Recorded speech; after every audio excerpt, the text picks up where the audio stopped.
Abra sua Bíblia no Evangelho de Mateus, capítulo 5. Mateus, capítulo 5, do versículo 17 ao versículo 20. Mateus, capítulo 5, do versículo 17 ao versículo 20. Nos diz assim a palavra do Senhor: Não penseis que vim revogar a lei ou os profetas. Não vim para revogar, vim para cumprir. Porque em verdade vos digo, até que o céu e a terra passem, nem um i ou tio jamais passará da lei, até que tudo se cumpra. Aquele, pois, que violar um destes mandamentos, posto que dos menores, e assim ensinar aos homens, será considerado o mínimo no reino dos céus. Aquele, porém, que os observar e ensinar, esse será considerado grande no reino dos céus. Porque vos digo que, se a vossa justiça não excederem muito a dos escribas e fariseus, jamais entrareis no reino dos céus. Amém. Vamos orar, irmãos. Senhor, abrimos a Tua palavra e nesse momento, Pai, onde cremos que o Senhor nos fala por meio dela, pedimos que o Teu Espírito a conduza ao nosso coração e que não estejamos aqui, Pai, com o coração endurecido, mas quebrantados para ouvir aquilo que o Senhor tem a nos falar. Abençoa-nos assim, Pai, e edifica-nos no nome de Jesus. Amém. Você já se viu envolvido em conflitos geracionais? Deixa eu explicar aqui para a Bianca, que gosta de escrever o sermão. Conflitos geracionais, na verdade, são conflitos de geração. Aqueles conflitos que muitas vezes nos vemos envolvidos quando, de repente, numa conversa com os nossos pais lá atrás, ou ainda hoje para muitos, olhamos para eles e pensamos e afirmamos coisas do tipo: as coisas mudaram, já não são mais como no seu tempo. Ou mesmo assim, quando olhamos para eles e dizemos: isso é careta demais, as coisas evoluíram. Por que é que você pensa assim? Na verdade, a própria palavra careta já denuncia a idade daquele que vos fala. Expressões como cair a ficha, por exemplo.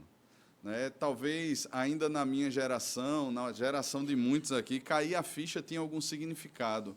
Mas se você chegar para uma criança hoje em dia, para um pré-adolescente, às vezes até para um adolescente, muito jovens também, eles talvez tenham ouvido do seu pai, mas eles nunca sentiram o que é cair a ficha. E eu confesso a vocês que vocês perderam. Cair a ficha é algo maravilhoso. Se vocês quiserem mais saber sobre esse tema, procurem o nosso irmão Marcelo depois. Marcelo, quando estava de namorico com Karina e residindo no Rio Grande do Sul, Marcelo comprava caixas e caixas de ficha e colocava todas de uma vez no chamado orelhão para poder conversar 10 minutos por dia com Karina. Eram muitas fichas, principalmente aquelas que eram usadas para fazer ligações de longa distância. A gente sabe que não durava 10 segundos. Você colocava, e aquele negócio ia caindo, ia consumindo tudo. Meu Deus, a conversa não acaba e as fichas acabam. Cair a ficha, então, passa a ser usado como "tô ligado", entendi qual é. O fato é que as coisas mudam, irmãos. A tecnologia, os meios de comunicação, muita coisa que facilita a nossa vida hoje em dia, diminui distâncias e tudo mais, não existia no tempos atrás. Eu lembro que, no final da minha adolescência, já início da juventude, nós tínhamos a internet, chegando, as coisas começando. A primeira rede social que eu tive contato foi algo chamado Mirk, eu não sei quantos aqui, acho que Marcelo lembra muito bem disso, ele não é do tempo do Facebook para cá. Mas o fato é que nós tínhamos até uma gíria, A gente entrava assim, não sabia nem com quem estava conversando, só colocava assim, a fim de tecer.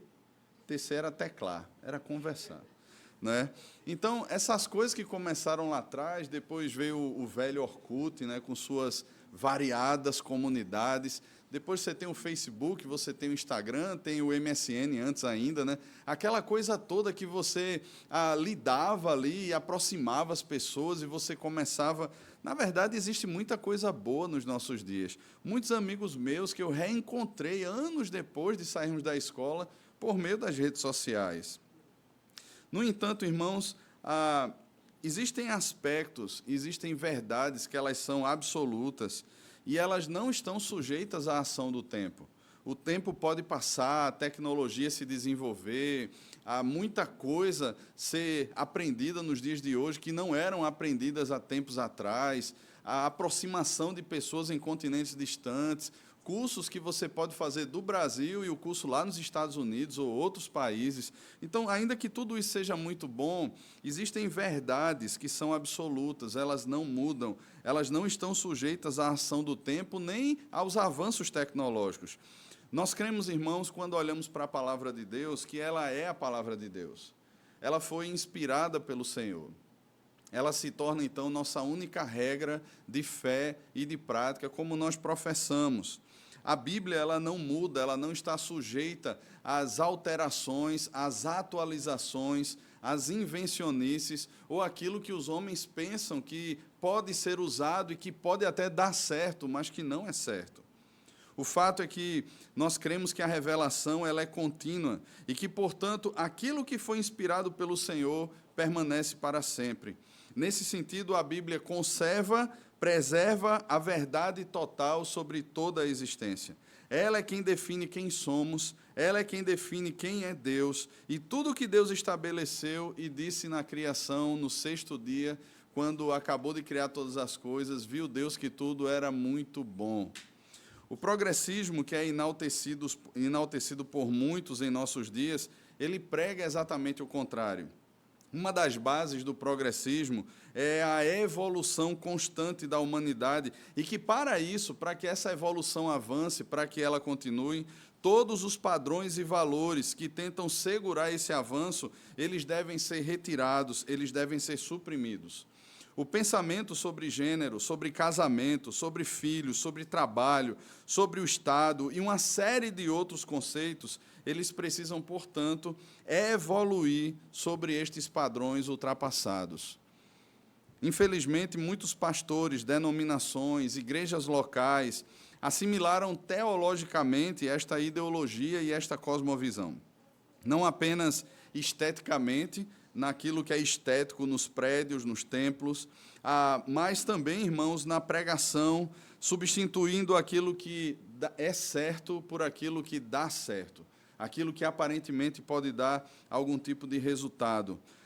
Ter seguidores, ampliar o número da membresia, crescer nos recursos financeiros, a cultura do consumo religioso, a flexibilização e a frouxidão teológica, o homem como sendo o centro de todas as coisas, as propostas de atualização, como eu já falei, da própria Escritura, as releituras interpretativas, nada mais, nada menos, são a nova face do liberalismo que relativiza e escraviza multidões àquilo que é idolatria, aquilo que é idolatria e não evangelho.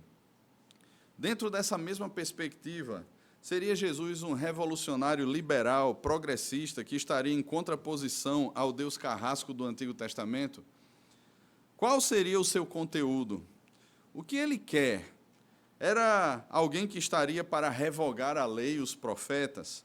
Estaria ele propondo uma nova interpretação das Escrituras, algum tipo de atualização das Escrituras? Seria isso, ou seria esse o ministério de Jesus? Irmãos, essas perguntas, ainda que elas não estejam de forma clara no texto e nos evangelhos, era exatamente este um dos temores dos escribas e dos fariseus. Os escribas eram aqueles que eram doutores em escrever a lei, eram copistas, eram pessoas que conheciam muito bem a Escritura de tanto que a copiavam.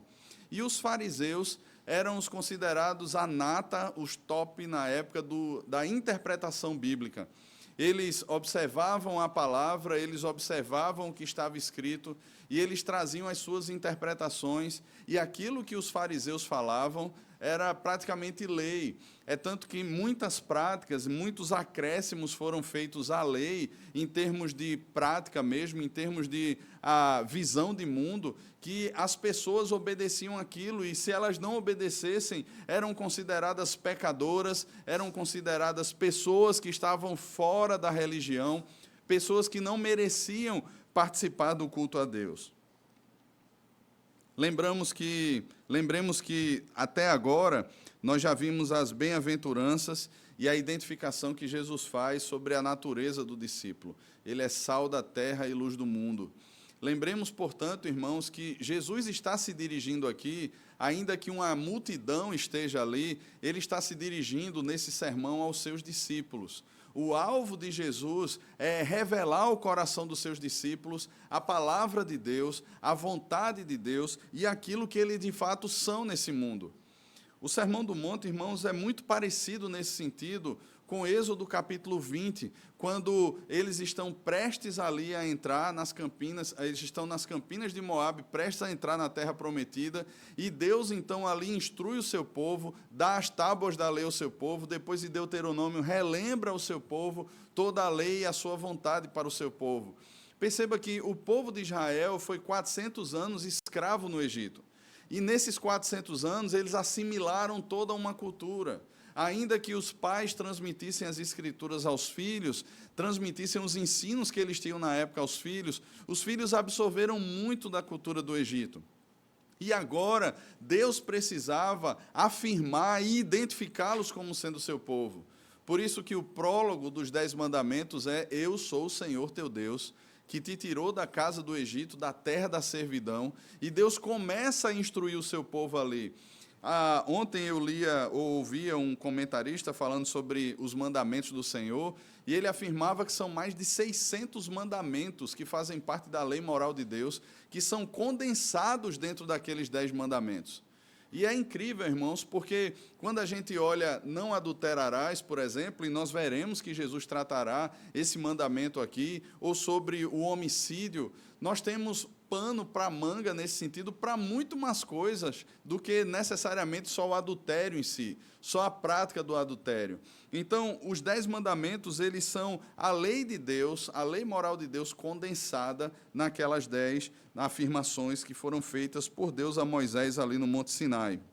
Da mesma forma, aqui no Sermão do Monte, nós temos Jesus afirmando o que é o discípulo, o que é ou quem é aquele que segue a Cristo. E ele aqui é alguém que é bem-aventurado. E nós percebemos aqui que bem-aventurado é uma pessoa que está satisfeita, é uma pessoa que está plena, é uma pessoa que está completa. Não segundo os padrões de plenitude desse mundo, mas essas pessoas foram alcançadas pela justiça de Cristo, eles creem em Cristo, eles foram selados por essa justiça de Cristo, e eles agora estão nisso que nós acabamos de ler aqui na pergunta 77 do Catecismo Maior, eles estão agora num processo de santificação. Eles já pertencem ao Senhor, mas eles precisam conhecer agora o que é a vida do reino, o que é a vida com Cristo, o que é essa caminhada enquanto discípulos de Cristo no mundo. Depois de falar sobre as bem-aventuranças, o Senhor Jesus fala sobre o sal da terra e a luz do mundo, e nós vimos aqui, e se você não assistiu esse sermão, você pode acompanhá-lo no YouTube ou nas redes de podcast que a igreja aqui possui. Você pode acompanhar, e seria uma bênção que acompanhasse para você seguir toda a exposição do texto de Mateus. Chegamos aqui ao versículo 17, irmãos, e essas perguntas que eu fiz sobre a dúvida que havia no caráter de Jesus eram perguntas reais, porque Jesus aqui já no versículo 17, ele inicia dizendo: olha, eu não vim revogar a lei, eu vim cumprir. Ora, porque Jesus estaria anunciando isso, ou proclamando isso, se dúvidas não estivessem sendo levantadas ali naquele momento? Então, os fariseus, os escribas e muitos que estavam ali, eles possuíam essas dúvidas. Seria Jesus um pregador de novas doutrinas? Seria Jesus alguém que está tentando criar uma nova religião? Lembre que, quando depois da ressurreição de Cristo, lá em Atos, no capítulo 4, quando Pedro e João eles estão diante do Sinédrio, um dos fariseus que ali estava, ele chega a dar um parecer. Gamaliel, ele chega a dizer que, olha, vamos deixá-los, porque quantos não já surgiram afirmando ser um Cristo ou um tipo de Messias, e não deu em nada. Alguns angariaram alguns seguidores, mas não deu em nada. Se perdeu pelo tempo, se perderam pelo caminho. Então vamos deixar esses homens, vamos entregá-los nas mãos de Deus para, afinal de contas, não sermos nós pegos lutando contra Deus. Porque se essa obra é de Deus, ela vai prosperar. Se ela não é de Deus, ela vai acabar, como tantos movimentos surgiram na história e acabaram. Mas o fato é, irmãos, que aquele parecer de Gamaliel, que foi muito sábio, foi muito bem colocado, ele tem um resultado nos nossos dias. O fato é que nós estamos aqui. O fato é que aquilo que Gamaliel afirmou lá atrás ao Sinédrio, dizendo, olha, se essa obra é de Deus, ela vai continuar. E o fato é que o cristianismo, irmãos, ele continua, mesmo com todos os seus problemas, as igrejas fiéis ao Senhor, elas continuam avançando e crescendo sobre a face da terra. Não parou por ali, não findou ali. E continuará, irmãos, porque o próprio Senhor Jesus é quem afirma que as portas do inferno, elas não prevalecem contra a igreja de Cristo. A igreja de Cristo, ela é militante nesse mundo e ela é triunfante no porvir. Ela permanece caminhando altaneiramente sobre a terra e ela, nesse sentido, ela é invencível. Nada pode parar a igreja de Cristo. O fato é, meus irmãos, que aqui nós temos o início de uma sessão onde o Senhor Jesus vai começar a tratar sobre as questões da lei, o significado da lei, que nem era o liberalismo que talvez muitos quisessem na época e como muitos querem nos nossos dias, nem tampouco era uma visão legalista ou farisaica que muitos queriam naquele tempo e muitos ainda querem nos nossos dias. Eu convido então você a nós refletirmos sobre o seguinte tema: a justiça da piedade. A justiça da piedade. Em primeiro lugar, observe comigo o versículo 17 e o versículo 18. Jesus diz o seguinte: não penseis que vim revogar a lei, ou os profetas. Não vim para revogar, vim para cumprir.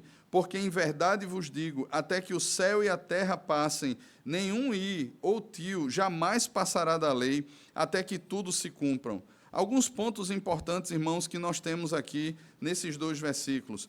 O primeiro é que Jesus afirma que ele não veio revogar a lei ou os profetas. O que é que Jesus está querendo dizer com isso? Essa expressão, irmãos, lei e profetas, ela está se referindo ao todo do Antigo Testamento. Em algumas vezes nós encontraremos as leis, a lei, os poetas e os escritos, mas quando Jesus se refere à lei e aos profetas, ele não está excluindo aqui os salmos, os livros históricos. Jesus está incluindo todo o Antigo Testamento dentro dessa afirmação. Ele não veio revogar o Antigo Testamento. Não existe, irmãos, uma perspectiva de descontinuidade do Antigo Testamento para o que Jesus estava fazendo ou para o Novo Testamento. Não existe, irmãos, uma perspectiva de um Deus irado, de um Deus que sacrificava ou que ordenava que o seu povo exterminassem povos no Antigo Testamento e agora um Deus bonachão, um Deus que é só paz e amor, um Deus que é tudo bonitinho no Novo Testamento. Isso é uma perspectiva herética. Não existe essa perspectiva de descontinuidade. O mesmo Deus de Gênesis é o mesmo Deus de Apocalipse. O Senhor não muda, nem tampouco Jesus veio revogar tudo aquilo que havia sido dito e feito no Antigo Testamento. Não existe aqui uma batalha, não existe aqui uma desculpa ou uma disputa, não existe aqui dois tipos de visão de mundo diferenciadas na Escritura Sagrada. Olha, se você já ouviu isso, e se você de alguma maneira se apega a isso como verdade, você precisa repensar a sua teologia. Porque, de fato, irmãos, a teologia bíblica ela é coerente, ela é concisa, ela é coesa do início até o fim. Ela não é repartida em dispensações, ela não é repartida em períodos, não, porque o Antigo Testamento já passou e agora nós estávamos debaixo da lei. São interpretações erradas sobre falas de Paulo. Você olha para o livro de Gálatas, por exemplo, e você vai perceber que a própria lei ela serve como pedagogo para nos conduzir a Cristo. E o que Paulo está afirmando ali, irmãos, não é só a lei moral de Deus, não é só o Pentateuco, mas ele está afirmando toda a Escritura, como que apontando para o Senhor Jesus. O próprio Senhor, no Monte da Transfiguração, quando ele foi àquele monte com Pedro, Tiago e João, aquela voz que veio do céu sobre Jesus diante dos discípulos e afirmou: este é o meu filho amado, a ele ouvi. Lembre que haviam 3 tendas ali. Uma tenda que estava montada para Jesus, uma para Moisés e outra para Elias. O que era a representação de Moisés e Elias ali? A lei e os profetas, ou seja, todo o Antigo Testamento estava representado ali. E o Senhor, naquele momento, aponta para Jesus e diz: este é o meu filho amado, a ele ouvi. Ou seja, ele é a quem a lei e os profetas apontam. É para ele que elas apontam. Todo o Antigo Testamento está coerentemente enaltecendo e apontando para Cristo. Não existe aqui uma quebra de padrões, não existe aqui uma coisa que é dessequenciada, não existe nada assim. E Jesus faz questão aqui de afirmar: olha, eu não vim revogar a lei e os profetas. A justiça anunciada por Cristo, ela não é desconectada do Antigo Testamento. Ela não era, portanto, uma novidade. Ela não era uma atualização da Bíblia. Ela não era uma nova interpretação. Ela não era algo que Jesus estava falando assim: olha, eu vou trazer um discurso agora mais ameno, algo mais cheio de amor. Eu vou pintar o meu discurso com coraçõezinhos, com coisas desse tipo. Não, irmãos. Jesus, ele está trazendo exatamente o que Deus sempre revelou. A relação de Jesus com o Antigo Testamento é que Jesus é a personificação da lei. A lei encontra em Cristo o seu alvo final. Ele é a personificação da pregação dos profetas, dos cânticos, dos salmos. Eles, todo o Antigo Testamento, encontra em Cristo, irmãos, o seu alvo final. Nenhum dos menores aspectos da lei deixará de passar. Note que o Senhor Jesus faz questão de dizer aqui: até que o céu e a terra passem, nenhum i ou um tio jamais passará da lei, até que tudo se cumpra. Jesus está afirmando, irmãos, que os menores pontos, tanto um tio que estava dentro do alfabeto grego, como um iota que estava dentro do alfabeto judaico e que era o menor dos símbolos, nada disso será passado. Desde os menores pontos, aquilo que era mais sutil, os maiores aspectos, nada disso será passado. Nada disso deixará de se cumprir. Aquilo que Deus anunciou é a verdade da palavra de Deus no Antigo Testamento e no Novo Testamento. Jesus, então, irmãos, ele resgata, ele é a plenitude e o ápice de todas essas coisas do Antigo Testamento se encontram nele. Mas ele traz o sentido espiritual de todas elas. Veja, com o passar do tempo, e nós veremos aqui a partir do próximo domingo, o versículo 21, Jesus traz sobre a questão do homicídio. E perceba o que é que acontecia, tanto no homicídio, quanto no adultério, quanto nos outros aspectos da lei, o que é que acontecia? Na cabeça do fariseu, e o seu ensino era assim: olha, eu não adultero, porque a Bíblia diz: não adulterarás. Então, eu jamais irei para a cama com outra mulher que não seja a minha. No entanto, eles permaneciam no seu coração com desejos impuros. E é muito comum isso, porque as pessoas não têm o ato em si, ela não mata o outro, ela não assassina outra pessoa, tentando cumprir ali o seu desejo de justiça, a sua ira estabelecida na morte de alguém.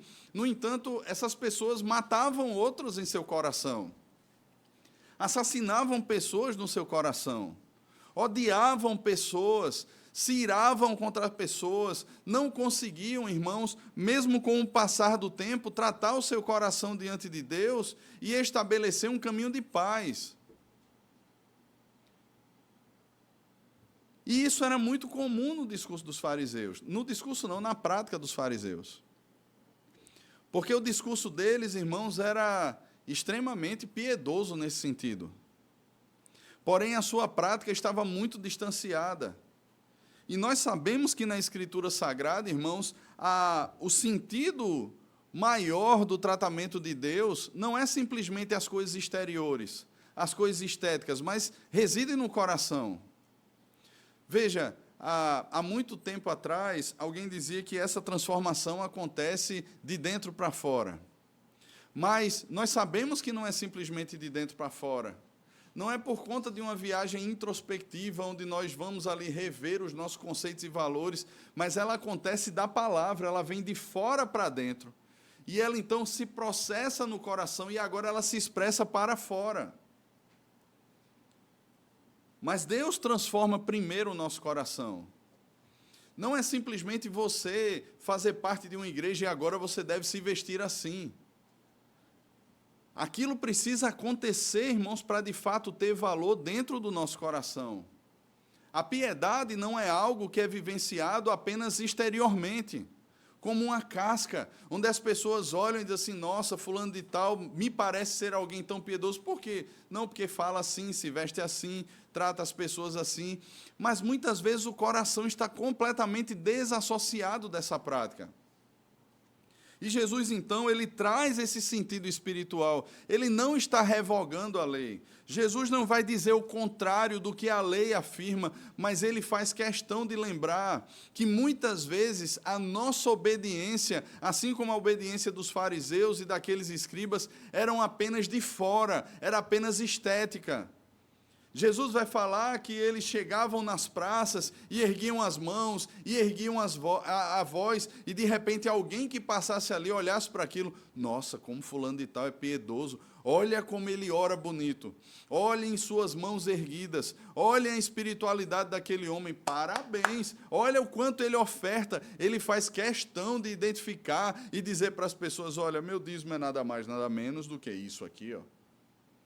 Ou então, olha as ajudas que eu dou às pessoas, olha o que eu faço para as pessoas, olhem para mim. Meus irmãos, se vive uma vida assim, você já recebeu. Porque se o alvo são os aplausos das pessoas, você já foi louvado por elas. Então, perceba que o confronto que o Senhor Jesus faz aqui não é um confronto com a lei, não é um confronto de descontinuidade, de uma nova interpretação, mas de corações que realmente, verdadeiramente, não são tratados pela palavra de Deus.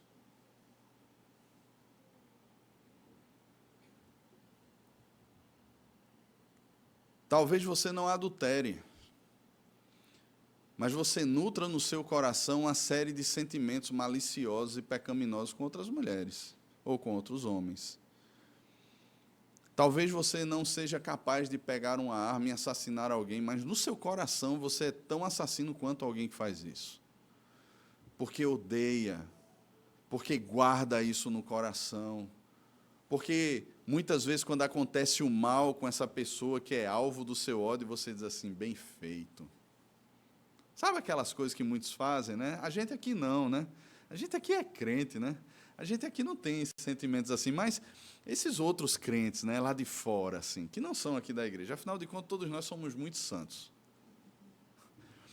Nós não temos esses sentimentos. Eu estou aqui falando, mas é para quem está assistindo aí depois. E aí olha para os outros, aí dizem assim, né? Bem feito. Ou então, ainda que não digam isso, fica aquele saborzinho de sangue assim no cantinho da boca, dizendo assim, que delícia.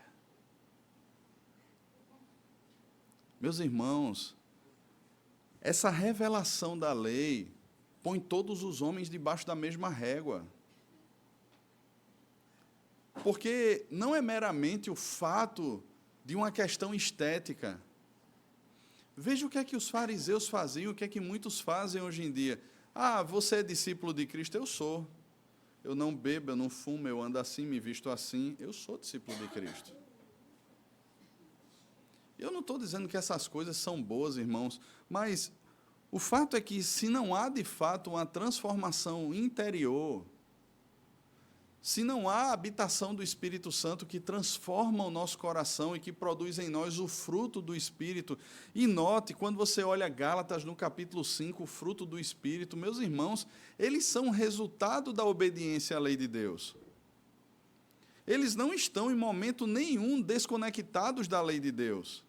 Eles não estão em momento nenhum desconectados daquilo que nós temos como o decálogo no Antigo Testamento. Não estão. Jesus, ele não veio revogar a lei, ele veio cumprir a lei. E em segundo lugar, irmãos, observe o versículo 19 e o versículo 20. Aquele, pois, que violar um destes mandamentos, posto que dos menores, e assim ensinar os homens, será considerado o mínimo no reino dos céus. Aquele, porém, que observar e ensinar, este será considerado grande no reino dos céus.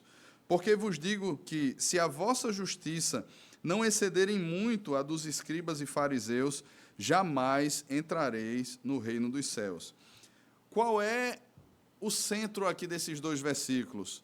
Conhecer e ensinar. Conhecer e ensinar.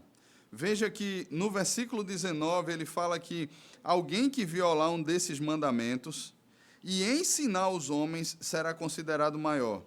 Aquele, porém, que observar e ensinar será considerado grande no reino dos céus. E o versículo 20, se a vossa justiça não exceder muito a dos escribas e fariseus, jamais entrarei no reino dos céus.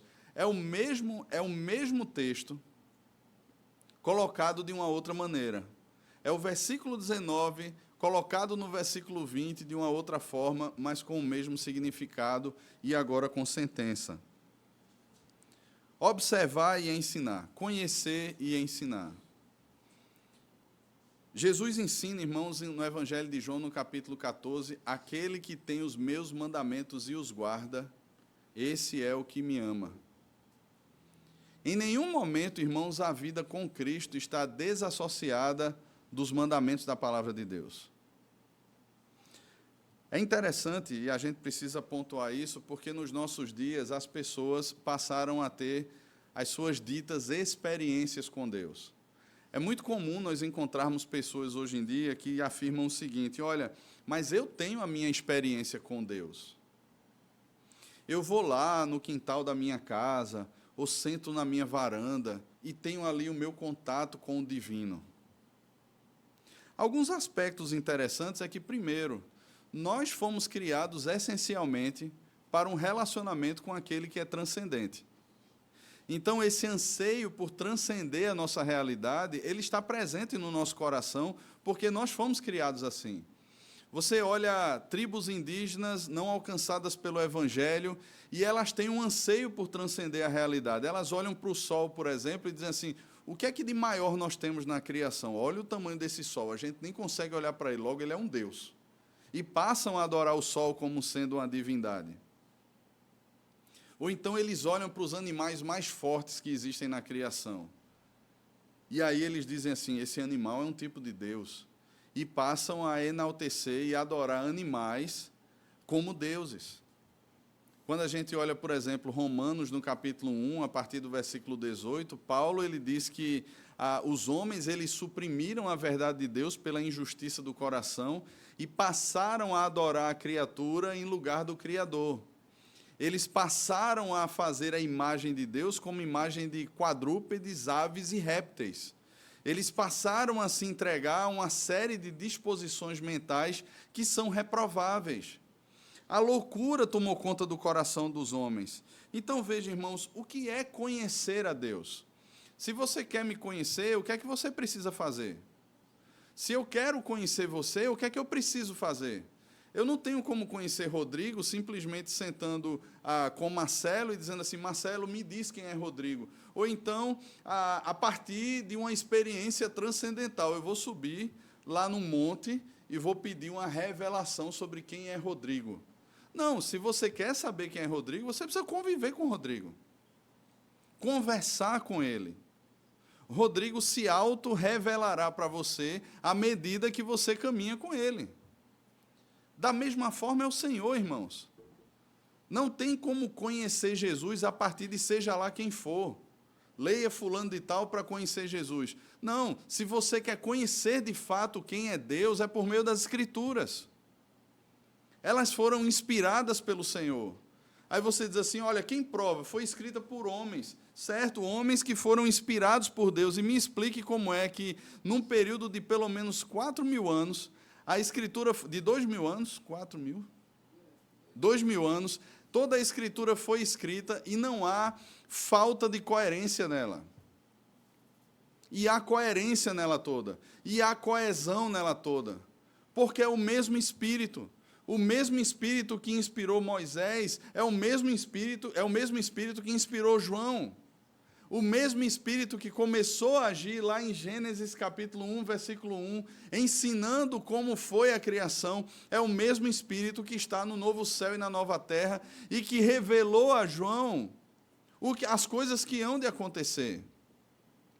Em nenhum momento, irmãos, nós vemos quebras. Pelo contrário, nós vemos de tantas ciências e de tantas ideologias e religiões que surgem, elas sucumbem com o tempo, elas são contestadas, elas não têm provas de fato que são testemunhais, como nós temos na palavra de Deus e naquilo que nós cremos ser evangelho. Conhecer e ensinar. Deus, ele se auto-revelou por meio das Escrituras. Deus, ele diz quem ele é por meio das Escrituras. Não é só um evento histórico que mudou o calendário antes de Cristo e depois de Cristo. A palavra de Deus revela quem é o Senhor Jesus. Nós não somos chamados, irmãos, a termos experiências extrabíblicas para conhecermos a Deus. Deus se revela por meio das Escrituras. E é exatamente esse conhecimento de Deus que nos leva agora ao ensino da palavra de Deus. Não tem como nós ensinarmos algo que nós não conhecemos. O próprio sentido de testemunhas que nós encontramos em Atos tem a ver com isso. Quando Jesus diz, e sereis as minhas testemunhas em Jerusalém, Judéia, Samaria, até os confins da terra, testemunha é alguém que sabe, é alguém que conhece, que pode atestar a veracidade de algo. Para testemunharmos, nós precisamos conhecer. Nós não podemos falar de algo com propriedade se nós não conhecemos.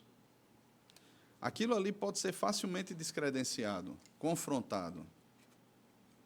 Mas a partir do momento, irmãos, que nós conhecemos, nós podemos testemunhar.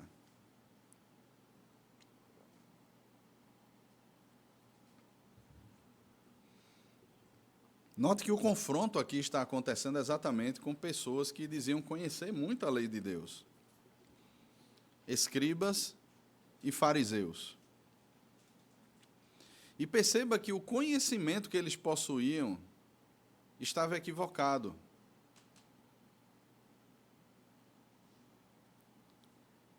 Não eram pessoas, irmãos, que eram superficiais, mas que todo o seu conhecimento estava equivocado. As aplicações do conhecimento estavam equivocadas. E o ensino, consequentemente, estava equivocado. E pessoas olhavam para tudo aquilo que foi pregado no passado, para tudo aquilo que foi anunciado e apontava para Cristo, e diziam assim, é impossível que eu seja redimido. Como é que eu vou alcançar determinado padrão? A lei, os profetas, o Antigo Testamento, nunca legaram para mim e para você o protagonismo de nós assumirmos a nossa salvação. Mas eles apontavam para Cristo. Você nunca matou, mas se existem essas inclinações odiosas no seu coração ou no meu, nós precisamos de um Redentor. E Jesus vem, irmãos, para cumprir plenamente a lei e os profetas. Ele vem e cumpre exatamente aquilo que a lei dizia. Por isso que ele se torna, nesse sentido, o nosso justificador. Porque nenhum de nós, irmãos, de per si, tem como afirmar, olha, eu obtive justiça diante de Deus a partir de mim. Todos nós precisamos de um Redentor que é verdadeiramente justo. E é por isso que a obra da justificação, nesse sentido, ela tem um caráter forense.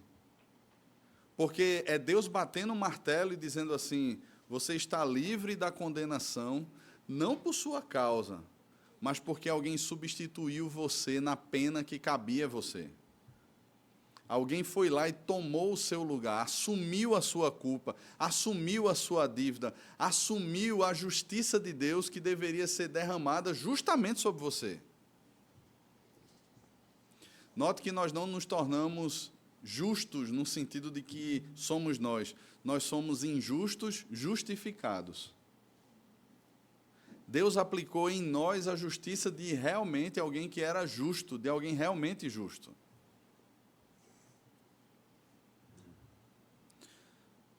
Os escribas e fariseus, eles eram profissionais da lei,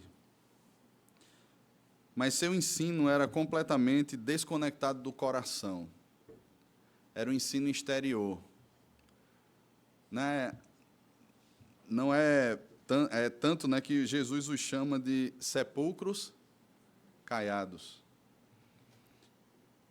Estão muito bonitinhos por fora, né, pintados, talvez muito bem decorados e podres por dentro. Toda palavra, irmãos, ela deve ser obedecida. Toda a lei de Deus, ela foi estabelecida para que obedecêssemos. No entanto, ela não deve ser obedecida de forma mecânica, de forma legalista, mas a partir do coração. E é dessa maneira que superamos a justiça dos escribas e fariseus. Esse texto aqui, muitas vezes, é mal usado pelas pessoas para falar sobre justificação, sobre a aplicação da justiça. Como é que a gente supera a justiça dos escribas e fariseus? Crendo na justiça de Cristo. Tá, isso não deixa de ser verdade. Mas o sentido de justiça aqui, irmãos, é de uma obediência à palavra que não seja algo legalista, mas que seja algo que, de fato, transforme o nosso coração. Algo que, de fato, é crido por nós como sendo algo bom. Veja, se você pegar qualquer objeto que você tenha e usá-lo de maneira inadequada, o que é que vai acontecer com esse objeto? Ele vai quebrar.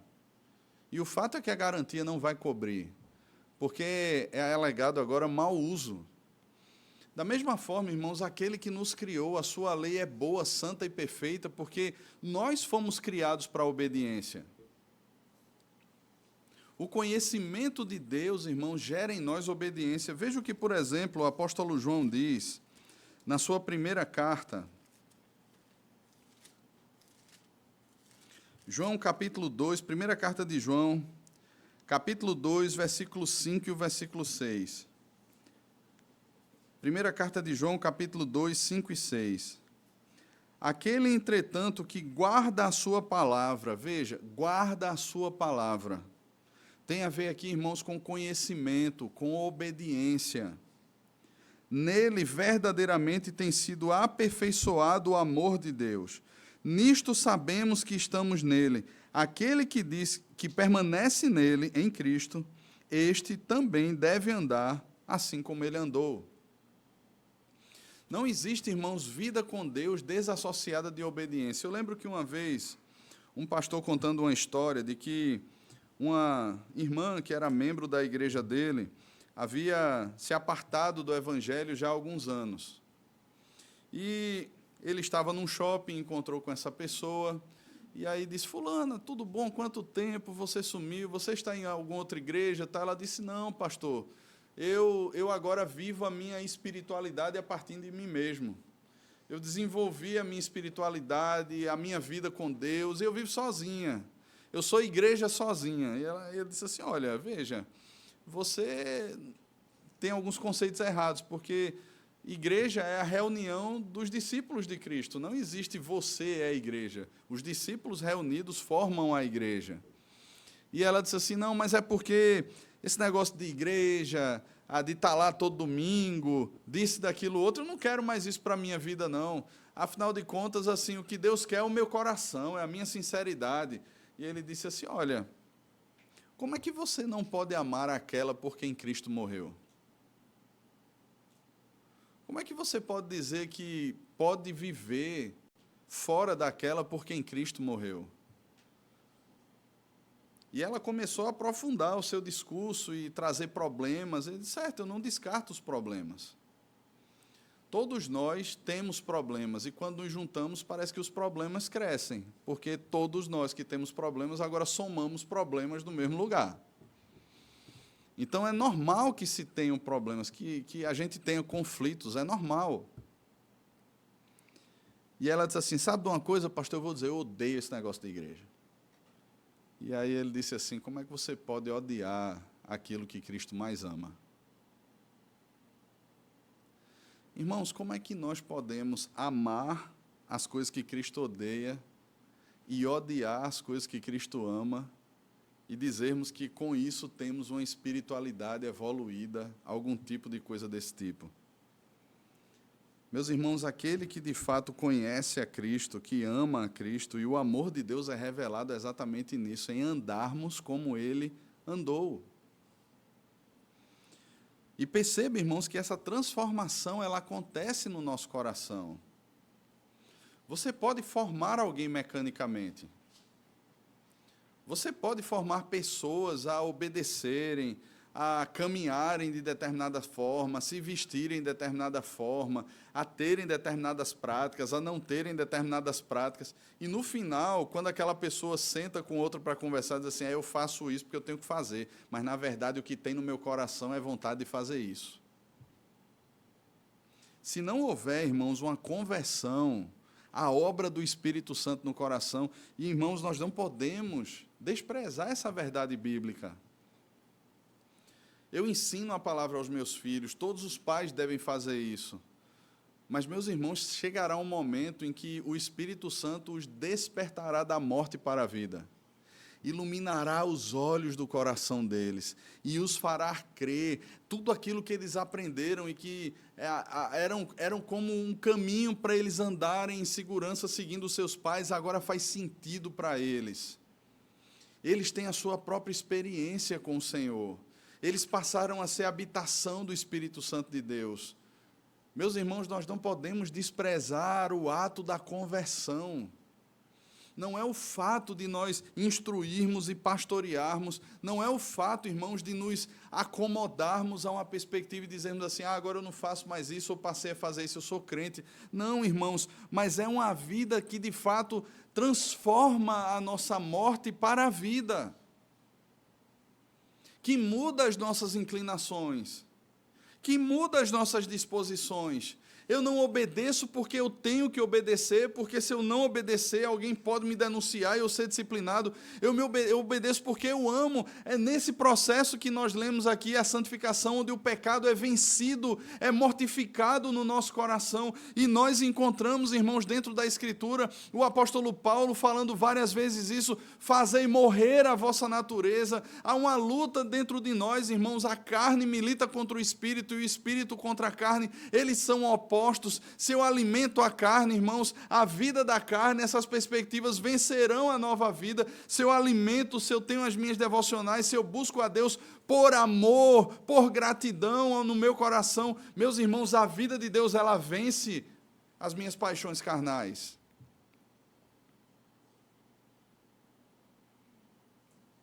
Não é algo meramente visual, irmãos, exterior.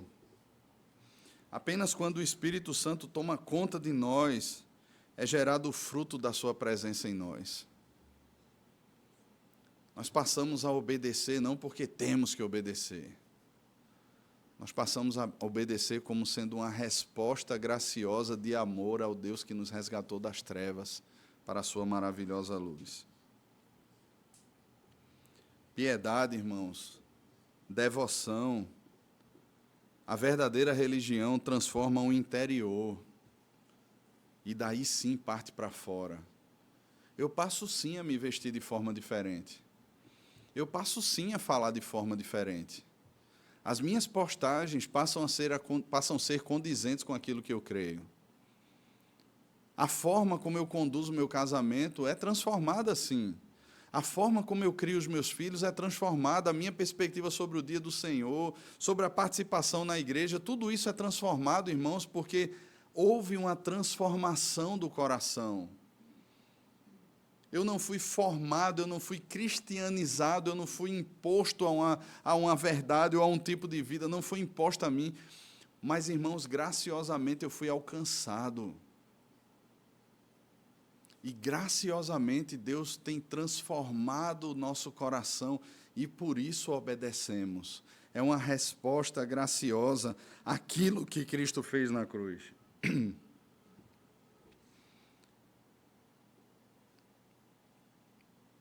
É uma vida de piedade, irmãos. E é por isso que o tema desse sermão é a justiça da piedade. Porque não há conhecimento da justiça, daquilo que Cristo fez, que não redundem em uma vida de piedade, que não desemboque numa vida de piedade, de verdadeira piedade. Algumas perguntas, irmãos, para o nosso coração. A nossa vida, irmãos, é reflexo de uma obediência fria. Quando nós olhamos para as nossas devocionais, por exemplo, nós olhamos para ela como eu tenho que fazer porque eu tenho que fazer. O dia do Senhor, irmãos, é para nós um deleite ou é para nós um fardo? Servir ao Senhor, por mais cansativo que seja, muitas vezes, é para nós um deleite ou é para nós um fardo?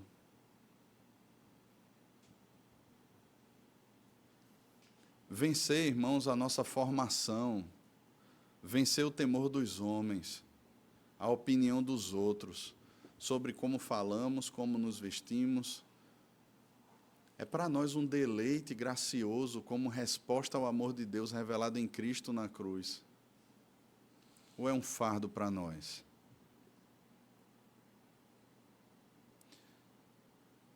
Nós vivemos de fato, irmãos, uma transformação do coração. Ou simplesmente nos acostumamos com os cacoetes, com as leituras, com a forma, com a estética, com aquilo que é exterior. Sabe por quê, irmãos? Porque Jesus está diferenciando aqui multidão de discípulos. É claro que, como discípulos, todos nós estamos sendo, vou usar aqui um gerúndio. Todos nós estamos sendo transformados. É algo que é contínuo. É algo que começou no dia em que os nossos olhos se abriram ou foram abertos por Deus para crermos em Cristo. E continuará até o dia em que o Senhor voltar ou nos tomar para si. Mas, meus irmãos, algo que precisa acontecer e que deve estar presente em todos esses processos e em todo esse caminho é: por quê? Por quê? Porque se a resposta, irmãos, for simplesmente porque eu me filiei a um grupo, como um condomínio que você compra um terreno ou uma casa e você tem ali o regimento do condomínio e você diz assim, porque eu tenho que obedecer esse regimento ainda que eu não concorde. Ou porque você entra numa determinada empresa ou numa carreira militar, alguma coisa desse tipo, e aí você tem aquele regimento que você tem que obedecer, você diz assim, não concordo com nada disso, mas tenho que fazer. Irmão, se a nossa caminhada com Cristo é assim, muito provavelmente nós não conhecemos a Cristo. Muito provavelmente. Mas se há transformados em nós, irmãos, nossos afetos, se o nosso coração foi transformado, se nós entendemos, irmãos, a obra da cruz, se nós entendemos aquilo que Cristo fez e nos percebemos exatamente, nos identificamos com isso que Ele diz que nós somos. Meus irmãos, o que há em nós agora é uma resposta de gratidão, uma obediência em gratidão a tudo aquilo que Ele fez por nós. Nós passamos a nos identificar com Cristo e a sermos chamados cristãos, não porque fomos cristianizados, não porque fomos obrigados a alguma coisa, mas porque fomos transformados pela obra de Cristo. E essa nova vida, irmãos, e esse ensino é o que nos faz superar em muito, ou deve nos fazer superar em muito, a justiça, o conhecimento e o ensino dos escribas e fariseus. Feche seus olhos, curve a sua cabeça.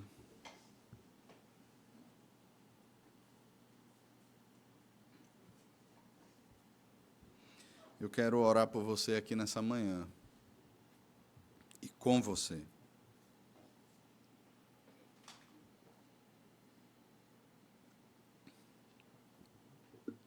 a minha oração não é melhor nem mais forte do que a sua.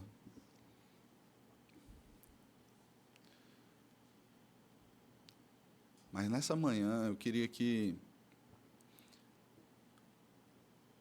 você de fato não saísse daqui sem compreender, sem perceber aquilo que Cristo fez na cruz por você.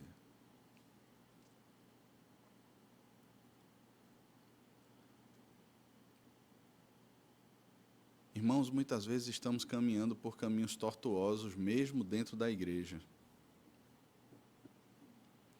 E muitas vezes esses caminhos nos levam para fora da igreja. Para pensarmos que, de alguma maneira, podemos nos tornar senhores da nossa vida. Para onde tudo isso tem conduzido você? Quais são as marcas que você hoje traz no seu corpo?